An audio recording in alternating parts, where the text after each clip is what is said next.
Today I'm going to be redoing an old video. That video is no longer up, it was deleted shortly after the channel was created. The video was about the first 3 Mega Man X games.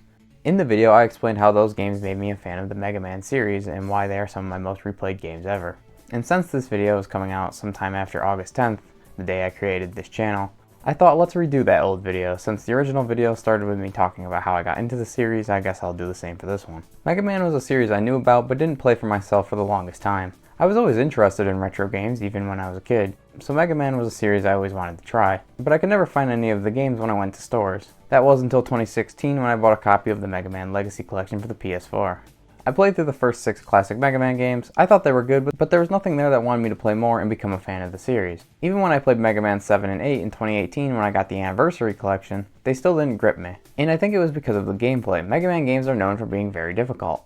I like challenging games, so it wasn't that. The design in the classic Mega Man games reward players for taking their time and planning their jumps, while also paying attention to enemies on the screen. I can enjoy games like this, but when it comes to platformers, I prefer them faster. You can thank Sonic 2 being my first video game for that. I get how fast an NES game can be was limited due to the hardware, so I get why the classic games are designed like this. I also understand why they kept designing these games like this even after they stopped making them for the NES. It's because in 1993 a new Mega Man series would start. In 2020, a review of the Mega Man X collection would show up in my YouTube recommendations. The video really made me want to give these X games a shot, so I bought the PS2 collection and started to play them. From that point forward, I was a fan. I finished the rest of the classic games and then played the Zero and ZX games. But even after I played all those games, the X games were still my favorite games in the series. Not all the X games are good, but most of them are games I replay often. So with that being said, I think we should probably start talking about the games. First, we got Mega Man X on the Super Nintendo. Instead of immediately letting the player choose what level they want to go to like the classic games did, Mega Man X has an intro stage. This intro stage does a great job at teaching the player how to play the game. The scripted fight with Vile at the end of the level also does a good job at making the player feel weak. So when you get to the end of the game, after you've collected all the items and finally beat Vile, it feels more rewarding, kinda like a Metroid game. I feel like having an intro stage is more important in the X series than the classic series, because the X series has a few new gameplay mechanics. Wall jumping and dashing. Wall jumping is pretty self-explanatory. If you jump against the wall and press jump again, X will jump off it. But like Samus in Super Metroid or Zero Mission, X can wall jump up a single wall. This means the levels in this game can have more vertical level design than the classic games. For example, Boomer Kawanger's stage is almost completely vertical, and wall jumping through the level will let you beat it faster. There were some vertical levels in classic Mega Man like Elect Man's stage, but it was mostly ladders. Being able to wall jump also means falling in pits doesn't mean death. The other new mechanic added in the X series, dashing, also makes this game faster. You can dash once you get the leg parts from Chill Penguin's stage. The dash combined with the wall jump makes this game much faster than any of the classic games, and that's why I like this game more than the classic games. The classic Mega Man games are fun, but I prefer the faster gameplay of the X series. I love replaying these games and trying to beat them faster, and trying to find the best level order to collect all the items and minimize backtracking. Like I kinda mentioned earlier, Mega Man X has items to collect. X's health bar starts out a lot smaller than classic Mega Man's. To increase X's health bar, you have to collect heart tanks. There is one in each level. There are also 4 sub-tanks, which are refillable E-tanks from the classic series. And the last type of collectible is the armor pieces. Like I already mentioned, the leg parts let X dash. The body armor increases X defense. The arm parts give him a bigger charge shot and lets him charge special weapons. And the helmet lets him destroy blocks. This one isn't that useful, honestly. It lets you get the arm parts, but other than that, you don't really need it. Apparently, the reason why developers wanted to make X collect stuff throughout the game is because of how popular the role-playing genre was getting. In RPGs, you start off weak, but by the end of the game you've leveled up a bunch and are way stronger than you were at the beginning of the journey. They wanted to kind of replicate that feeling of getting stronger. But other than the collectibles in this game, another way they make you feel stronger is the character Vile. At the end of the intro stage you fight him, but you can't even damage him. But towards the end of the game, when you see him again, you can one-shot him, if you have the Hadouken. Before I talk more about the end of the game though, I want to talk more about the Maverick levels. So after the intro stage, just like the classic games, you get to choose what order you want to do the stages in. While most will probably choose Chill Penguin first, since he's the easiest and you have to get the leg parts, you don't have to start with him. Every boss is beatable with the normal buster. Some are way harder than others. For example, going to launch Octopus first probably isn't a great idea. While you can beat him, he shoots a lot of projectiles and they're pretty hard to avoid. If you go and defeat Boomer Kawanger first, his weapon can cut off his tentacles, but his weakness is the rolling shield. Just like every other Mega Man game, there's a weakness boss order. But for the first time in the series, I believe, beating a level can affect and change another one. For example, if you beat Chill Penguin then go to Flame Mammoth, all the lava that would usually be there is now frozen. In Spark Mandrill's level, the floor is usually electrified, but if you beat Storm Eagle first, his ship crashes into the power plant and the electricity barely works anymore. In Instinct Chameleon's stage, there's this pit that's too far to make with a normal jump. There's probably a way to make this, but if you beat Launch Octopus first, the pit is filled with water, and the dash jump is enough to make this jump and even jump back. This is one of my favorite things about this game, and I think it's a shame that only a few other games in the series attempt this. Another one of my favorite things about this game is the soundtrack. This is one of my favorite Super Nintendo soundtracks next to these two. In the original video, I played a bit from a few of my favorites, but I don't really need to do that. Most people have already heard this game's soundtrack. So before I get to the end of the game, there are a few things about this game I don't like. The first one is the bosses. When you fight them only using the Buster, they're well designed and fun, but as soon as you use their weakness, they become too easy. To be fair, this isn't a problem exclusive to X1, as a lot of Mega Man games do this, and the only other problem I have with this game is just a nitpick, but this game has quite a bit of slowdown, unless you're playing the game on the PS2 collection. But that's really it for negatives. This game is just really good. Anyway, after you beat the 8 Mavericks, just like the classic games, there are a few final levels to beat. These might be my favorite levels in the game. Since the developers knew you would have all the boss weapons and the dash, they can design the levels with them in mind. The first level is also where you fight Vile again, and Zero sacrifices himself for X. Won't be the last time. He also gives you his arm parts if you didn't collect the ones in Flame Mammoth stage earlier. Everyone knows about the Mega Man boss rush, where during one of the final levels, there's a part where you have to defeat all 8 bosses in a row. I never really liked that about the classic games, and while you still have to refight all the bosses in this game, the 8 bosses are spread out throughout the final levels. So there's some platforming challenges between the bosses. It makes it less monotonous. Each stage also has a unique boss at the end. The first one is the spider. It always feels rewarding to hit it with the Hadouken and one-shot it. Oh yeah, I forgot to mention, once you beat all 8 Mavericks and collect all the items, you can go back to Armored Armadillo stage and get to this point of the level with full health. Lose a life and respawn at the last checkpoint, then repeat a few more times. You can get the Hadouken from Street Fighter. This one-shots any enemy, even bosses, but you have to be at full health to use it. A few years ago, when I played this game almost every day, I was able to Hadouken pretty much every boss, but now I'm really out of practice. You can even Hadouken the final boss, or at least the first 2 phases. I'm not sure if you can hit the final phase. I've played this game so much that I don't really have to use sub-tanks or anything, but if you do use them, at the beginning of the final level, there are these enemies that spawn infinitely. If you use a charged rolling shield to destroy them, there's a higher chance of them dropping health and weapon energy. It's a nice spot to refill your sub-tanks before the final boss. After you beat Sigma, the game ends with a scene where X reflects on everything that happens.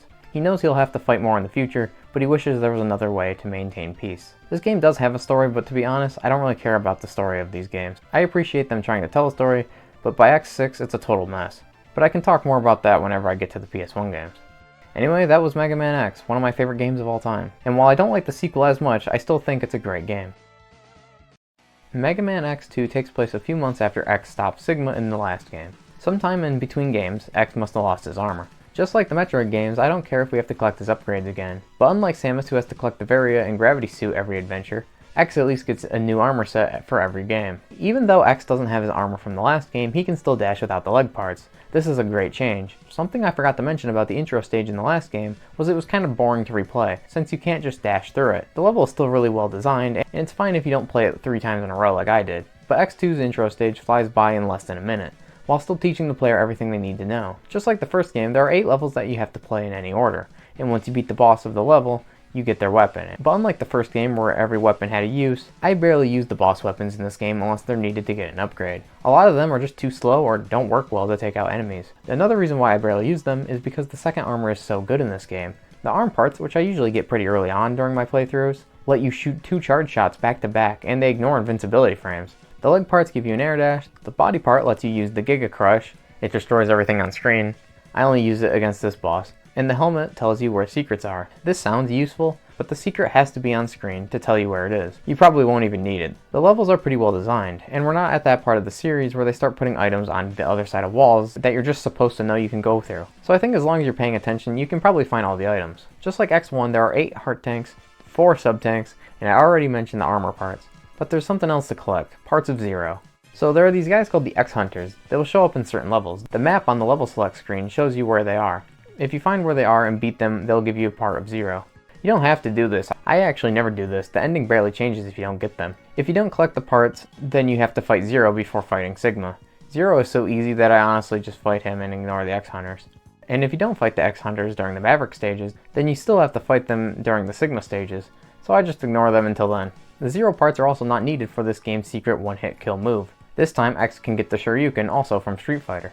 I don't like it as much as the Hadouken from X1 because it's a lot harder to hit the bosses with unless they're above you. It is possible to one-shot every boss during the boss rush, which is sadly back to the way it was in the classic games, but I couldn't do it during the playthroughs I did for this video. So I realized this video probably makes it sound like X2 is way worse than the first. Even though a lot of the new things added in this game aren't great or doesn't add much to the gameplay, X2 still does everything I love about the first game, and in some ways improves on things. I already mentioned the dash being available from the beginning, and how it makes the intro stage faster, but it also means every level is designed with a dash and dash jump in mind. There's more platforming challenges that require speed or further jumps. I also think the set pieces in this game are better. Some of X1's levels had a few memorable moments, like riding the carts in Armored Armadillo stage, but in X2 you wall jump up an erupting volcano, ride a ride chaser, and then blow up a rocket in midair, a giant robot fish and bubble crab stage, just to name a few. Some aren't that exciting, like the moving crystals and crystal snail stage. It makes it stand out, I guess. You can also use a ride armor in this stage.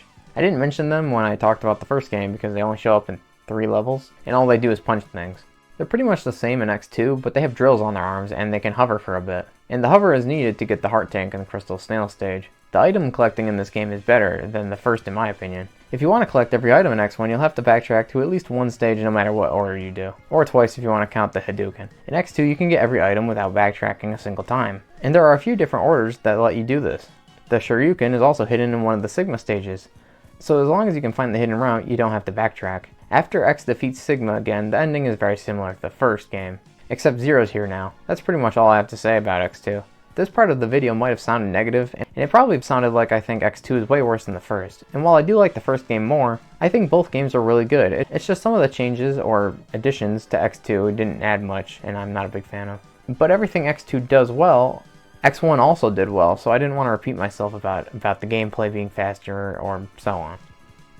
Anyway, on to X3, and the last 16-bit X game. Depending on who you ask, X3 is just as good as the other SNES games, or one of the worst games in the series. I think X3 is my second favorite X game, but it is also a mess. X3 can be really difficult during a first playthrough, especially if you're not using a guide. Enemies in this game do a lot more damage, and some of the bosses can pretty much one-shot you. But if you make the bosses easier by using the boss's weakness order, that makes getting all the items annoying since you'll have to backtrack a bunch. A lot of items require a boss weapon or the leg parts to get. There is a stage order that makes it possible to collect every item and only backtrack once. Playing the stages in this order can be pretty difficult because you'll have to fight the first couple of bosses without their weaknesses. There are some tricks to make some of them easier, like Blizzard Buffalo or Bilzard Buffalo if you're playing the PS1 version of this game. The only boss newcomers might have some trouble with is Blast Hornet, but once you learn his pattern, he's pretty easy. The only reason you have to go to Blast Hornet so early during the least backtracking route is so you can get this ride armor. X3 has 4 different kinds of ride armors that you have to collect, but you have to get this one before you can use any of the others. And some items require a ride armor to collect. X3 also kinda does the same thing as X1, where some later levels are affected by the ones you've already gone through. I don't think this game does it as well as the first one though. Like beating Volt Catfish to melt some ice in Blizzard Buffalo stage is fine, but then beating Blast Hornet first and destroying all these blocks means these blocks won't be here in Gravity Beetle stage anymore. I'm not sure if there are any other examples. If there are, I never noticed them. This game is also the start of a level design choice I hate. X3 loves to make you take leaps of faith. A lot of times they put pits or spikes at the bottom. It's not X6 or 01 bad, but it can still be pretty annoying, especially during the first playthrough. Sometimes these pits can also lead to items, like this one in Crush Clawfish's stage, that has one of the new pink Dr. Light capsules. So there are actually 9 capsules in X3. First we have the 4 armor parts for the third armor, which is way worse than the second armor. The arm parts aren't as good, and the helmet gives you a map that shows you where all the items are, but you can only look at it once at the beginning of the stage, so it's pretty much worthless in my opinion. So while editing this, I realized I didn't explain why I think the third armor is worse than the second. So the third armor, kinda like the second armor, lets you shoot 2 charge shots, but they don't ignore invincibility frames like the second armor does. Also, the 2 charge shots can combine mid-air and then turn into a spread shot. I don't think the spread shot is that useful though, compared to just having 2 good charge shots. It is useful against the mini boss in Neon Tiger's stage, so I guess there's that, but that's really the only example I can think of where it was useful. Oh, and the leg parts are better in X3, since they still let you air dash, but now you can dash up as well as forward. Other than the 4 normal capsules, there are 4 new ones that have enhancement chips. You can only use 1 chip at a time, or just ignore them like I do and get the golden armor, which is hidden in this pit.